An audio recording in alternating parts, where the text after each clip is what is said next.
സ്ത്രീത്വത്തെ അവമാനിച്ചതിന് ഇടത് സഹയാത്രികൻ PT കുഞ്ഞുമുഖത്തിനെതിരെ കേസെടുത്തു കന്റോൺമെൻറ് പോലീസ്. ഈ സംഭവത്തോടനുബന്ധിച്ച് 2 ആഴ്ച മുമ്പ് സംവിധായിക പരാതി കൊടുത്തിരുന്നു മുഖ്യമന്ത്രിയുടെ അടുത്ത്.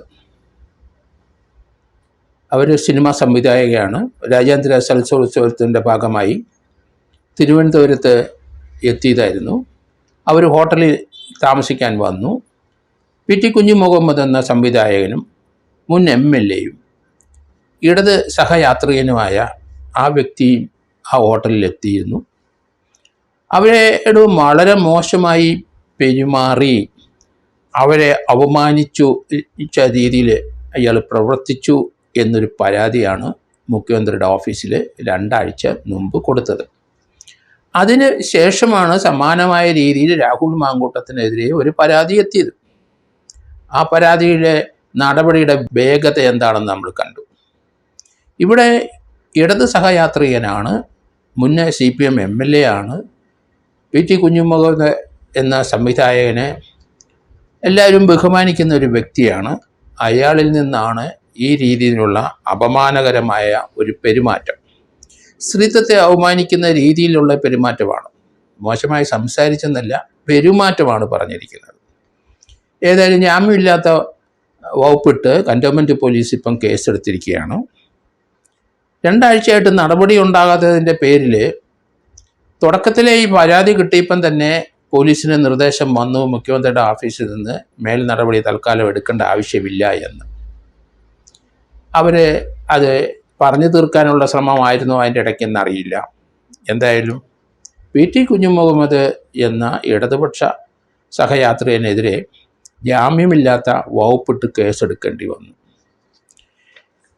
ഇതിനെ സംബന്ധിച്ച് അദ്ദേഹത്തിൻ്റെ പ്രതികരണം, താൻ ആ രീതിയിൽ പെരുമാറിയിട്ടില്ല, പ്രത്യേകിച്ച് സ്ത്രീകളുടെ ഒപ്പമാണ് പല കേസുകൾക്കും താൻ. അതുകൊണ്ട് തനിക്കെതിരായിട്ടുള്ള ആരോപണം ഒരു തെറ്റിദ്ധാരണയുടെ ഫലമായിട്ടാണ് ഉണ്ടായത് എന്ന് തോന്നുന്നു. അങ്ങനെയെങ്കിൽ അവരോട് ക്ഷമ ചോദിക്കാനും റെഡിയാണ്.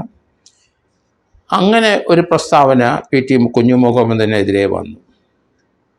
വ്യത്യസ്തമായ രീതിയിൽ ആണ് ഇതുപോലുള്ള സമയത്ത് കോൺഗ്രസ്സുകാർക്കെതിരെയും അല്ല മറ്റ് പാർട്ടിക്കാർക്കെതിരെയും കേസെടുക്കുന്നതെന്ന് കോൺഗ്രസിലെ നേതാക്കന്മാരെയൊക്കെ പ്രസ്താവനകൾ വന്നിരിക്കുന്നു. പക്ഷേ PT കുഞ്ഞുമുഹമ്മദിനെതിരെ ഉള്ള പരാതി സപ്രസ് ചെയ്തു ഏകദേശം 10-14 ദിവസം. അതേപ്പറ്റിയാണ് ഇപ്പോൾ ആരോപണം വന്നിരിക്കുന്നത്.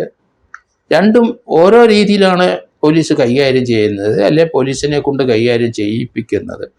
രാഹുൽ മാങ്കൂട്ടത്തിനെതിരായിട്ട് വാദിയില്ലാതെ ഒരു ഇമെയിൽ, ഒരു മെസ്സേജിൻ്റെ അടിസ്ഥാനത്തിൽ ഒരു കേസെടുക്കാനായിട്ട് പോലീസ് തയ്യാറായി.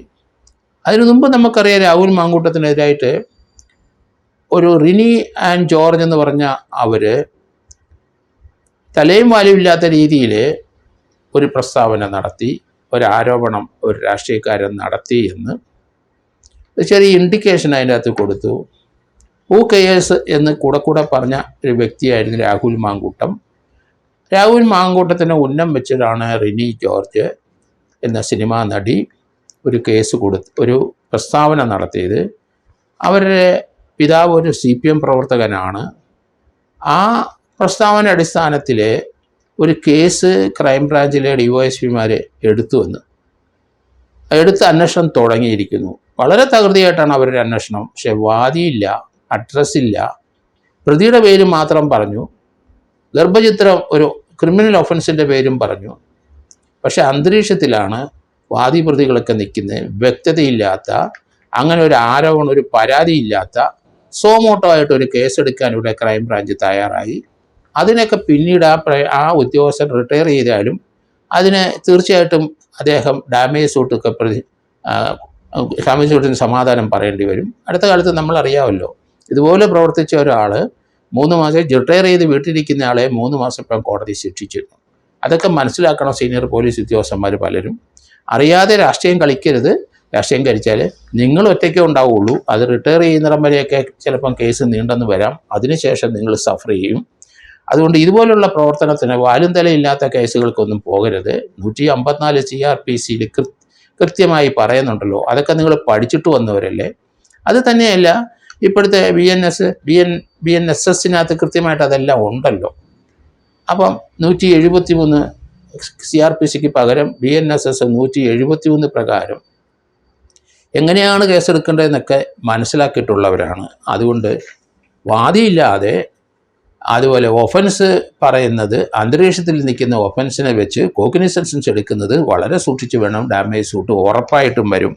PT കുഞ്ഞുമുഹമ്മദിന് എതിരായി ഒരു പരാതി കൊടുത്തിട്ട് എന്തുകൊണ്ട് 2 ആഴ്ച അത് പതുക്കി വെച്ചു? തീർച്ചയായിട്ടും അത് അങ്ങനെ പതുക്കി വെച്ചിട്ടുണ്ടെങ്കിൽ ആ ഉദ്യോഗസ്ഥന് സമാധാനം പറയേണ്ടി വരും. ഈ ഒരു കേസുമായിട്ട് മുന്നോട്ട് ആ സംവിധായക പോയാൽ ആ പരാതിക്ക് എന്തുകൊണ്ടാണ് 10 ദിവസം ആരാണ് പതുക്കി വെച്ച് അവരും കൂടെ കുറ്റകൃത്യം വെളിവായിട്ടും അത് ഒളിച്ചു വെക്കാൻ പ്രേരിപ്പിച്ച കുറ്റത്തിന് വേണ്ടിയിട്ട് ആ ഒഫൻസിലിട്ട് കേസെടുക്കേണ്ടി വരും. അതുകൊണ്ട് അങ്ങനെയാണ് നിയമം പോകുന്നതെന്ന് മനസ്സിലാക്കിക്കണം. അതുകൊണ്ട് ഒരു പരാതി കിട്ടിക്കഴിഞ്ഞാൽ ഇപ്പം KPCC പ്രസിഡന്റ് അവർ ഇലക്ട്രോണിക്സ് മീഡിയ വാദിയില്ല, അങ്ങനെ ഒരു മെസ്സേജാണ് വരുന്നത്. ആ മെസ്സേജ് വെച്ചിട്ട് ഇമ്മീഡിയറ്റ് ആയിട്ട് പോലീസിന് കൈമാറി പിന്നെ പോലീസിൻ്റെ ഭാഗത്തുള്ള ജോലിയാണ്. പക്ഷേ അങ്ങനെയുള്ളതിനും അടിയന്തരമായ ഒരു കേസെടുക്കുകയാണ് പോലീസ് ചെയ്യുന്നത്. ആ ഇൻഫർമേഷൻ കിട്ടുമ്പം പോലീസിന് യഥാർത്ഥത്തിൽ വാദിയില്ല, ആരാന്നറിയില്ല, പ്രതിയുടെ ഭാഗം പറയുന്നുണ്ട്, അല്ലെങ്കിൽ ഇൻഡിക്കേഷൻസ് ഉണ്ട്. ഇങ്ങനെയൊക്കെ ഇതിനകത്ത് കോഗ്നിസൻസ് ഉണ്ടെന്ന് കരുതുന്ന SHOമാർ സൂക്ഷിക്കുക. ഡാമേജ് സൂട്ട് തീർച്ചയായിട്ടും ഉണ്ടാവും. അതിന് ആൾക്കാരിപ്പം അവർ നിയമപരമായി നല്ല അവബോധമുള്ളവരാണ്. കേരളത്തിലെ ജനങ്ങൾ പല രാഷ്ട്രീയ പാർട്ടിയിലും പ്രവർത്തിക്കുന്നവരാണ്. ആ രാഷ്ട്രീയ പാർട്ടിയിലെ നിയമജ്ഞന്മാരുടെ പിന്തുണ ഇവർക്കുണ്ടാവും.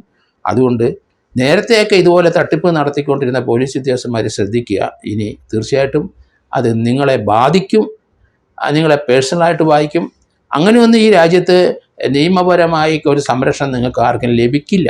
ഏത് പാർട്ടിയുടെ പിന്തുണയുണ്ടെങ്കിലും ലഭിക്കില്ല. പക്ഷേ ചിലപ്പം നിങ്ങളെ പ്രൊട്ടക്റ്റ് ചെയ്യാനും നിങ്ങൾക്കൊരു പോസ്റ്റിംഗ് തരാനും നിങ്ങൾക്കൊരു IPS ഒക്കെ കിട്ടാനും ഒക്കെ അതിന് കാരണമായ നിങ്ങൾ ആ സംരക്ഷണം പാർട്ടിക്ക് കൊടുത്താൽ അങ്ങനെയൊക്കെ ചില ഗുണങ്ങളുണ്ടാവും. പക്ഷേ അവസാനം വീണു പോകും എന്ന് തന്നെയാണ് ഞാൻ കരുതുന്നത്. PT കുഞ്ഞുമുഹമ്മദിന് എതിരായി തീർച്ചയായിട്ടും FIR ആയി കഴിഞ്ഞിരിക്കുന്നു. അദ്ദേഹം ഇനി ജാമ്യത്തിന് മൂവ് ചെയ്യുന്നുണ്ടോ, ആ സംവിധായകമായിട്ട് സെറ്റിൽമെൻ്റ് ആയോ, സംവിധായക താൻ കൊടുത്ത പരാതിയായിട്ട് മുന്നോട്ട് പോകുമോ എന്നൊക്കെ ഇനി വരാൻ പോകുന്ന ദിവസങ്ങളിൽ നമുക്ക് കാണാം. ഏതായാലും PT കുഞ്ഞുമുഹമ്മദ് തീർച്ചയായിട്ടും ഇനി ജാമ്യത്തിന് മൂവ് ചെയ്യുന്നതാണ് കാണാം. അത് മൂവ് ചെയ്യുന്നതാണ് നല്ലത് എന്ന് ഞാൻ കരുതുന്നു.